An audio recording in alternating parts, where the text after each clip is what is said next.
Well, good morning, church. Here we are again. We made it over the hump. It's Thursday morning, and we'll be addressing some of the comments, and really only one question came in this week. And so I'll answer that question toward the end of our time together this morning. But just share with you some of the things that you've responded by saying either to me or to Pastor Charlie. And I do want to mention, last time I started off by mentioning what people were doing or how people were feeling by overindulging in the news and trying to remain up to date. Well, I heard something this week that was much more positive. I heard a Focus on the Family broadcast, I think it was a day or two ago. And the host of the show said that Tyndale House, who is a Christian book publisher, mentioned that their Bible sales have increased by 50% this past month. So people are turning to the Word, turning to the Lord. They are becoming more and more interested in the truth and in Scripture. So that's a good thing. So that helps balance off all of the negativity that we get from all of the news concerning COVID.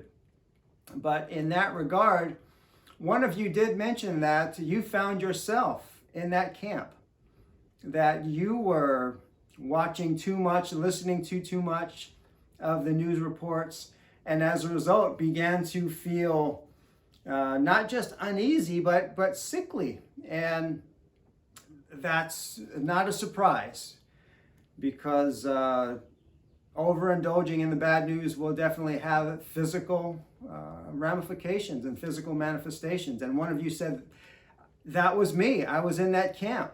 And so this Psalm 66, was a reminder to take your mind off of those things and put it back on the Lord and on His truth. So thank you for mentioning that and for confessing that, being honest enough to say, that was me, and I'm not going to do that anymore. Another comment that came back was, this psalm was a reminder of all that the Lord has done. And it certainly is all that the Lord has done in history, and all that the Lord has done in the life of the person that shared that. This person also said that it's a reminder that He is personally involved in my life, especially during the hard times. And that is certainly the case. In fact, when we get to the application tomorrow, I'll share with you a few more insights on that portion of Scripture, verses 8 through 12, that talk about the hard times that the Lord brings into our lives. But one of you said, it's nice to know, nice to be reminded that the Lord is with us during those times. It was also a good reminder to worship and to bask in the goodness of God. Now, those weren't the exact words. That was kind of my paraphrase. But essentially, this person says that Psalm 66 reminded us that God is worthy of our worship, and we need to be worshiping Him. And sometimes that's a little hard to do without being in the church building. I mean, we tend to associate worship with Sunday morning, with singing, with all that goes along with a worship service as a congregation. But certainly we can involve ourselves in personal worship at home as well. And we'll talk a little bit about that tomorrow when we look at some of the application as well. But one of you said it was a good reminder to do that. And that's something that we need to focus more attention on, especially since we can't gather yet. Hopefully that's coming soon. But in the meantime, we can worship on our own and at home. Another person said this was a reminder to wait on God who is in charge. And we did see that the Lord is in charge of the nations.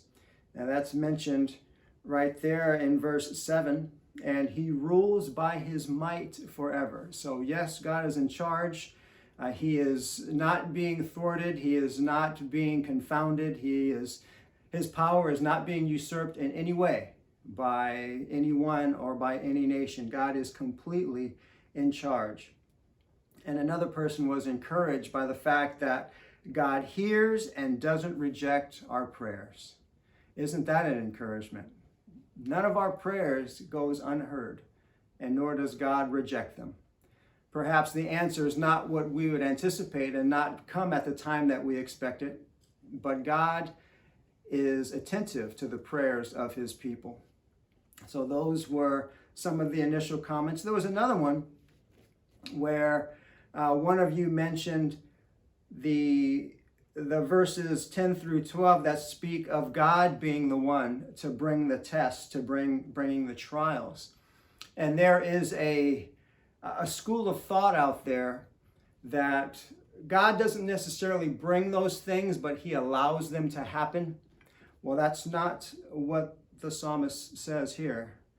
It says very directly that God is the one that has brought us into the net.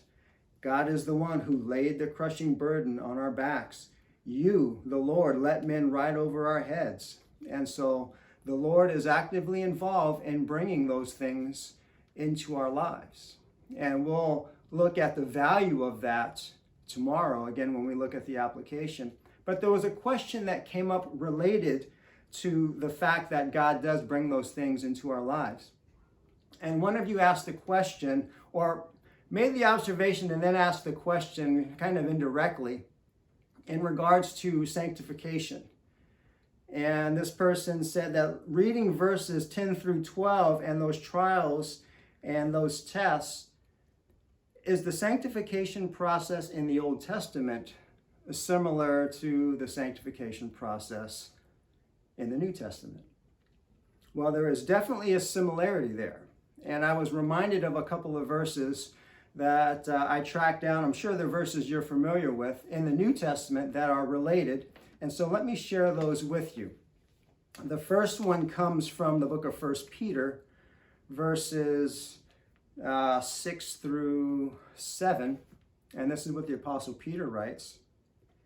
In this you rejoice, though now for a little while, if necessary, you have been grieved by various trials, so that the tested genuineness of your faith, more precious than gold that perishes, though it is tested by fire, may be found to result in praise and glory and honor at the revelation of Jesus Christ.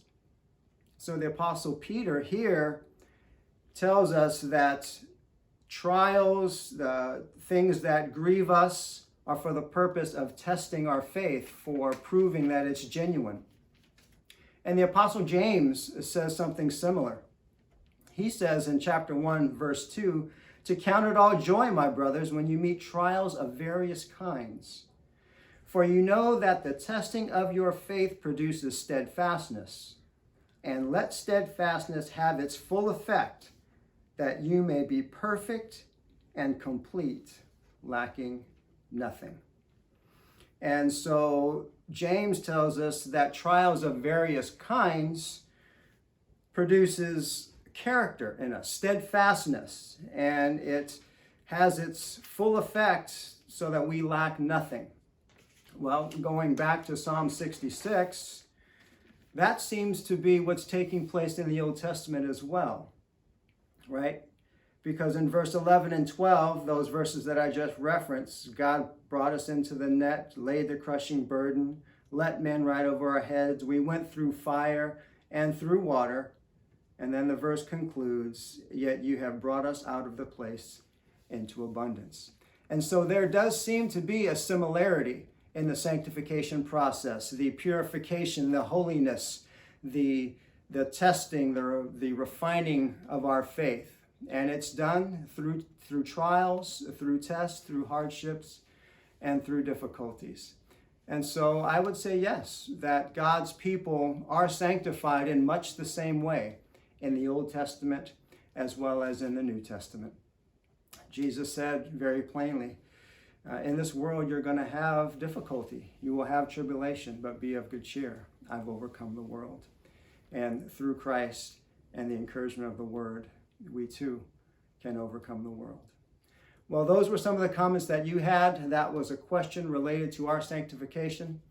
I appreciated those very much. I hope they were helpful to you. Please keep them coming, hopefully not too much longer. But Pastor Charlie and I do enjoy hearing from you and receiving your feedback, that we might incorporate that into our time as we shelter in the Psalms and dig deep and answer and address your questions and comments as well. So God bless you, church. Thank you for being with me today, and I look forward to seeing you again tomorrow. See you then.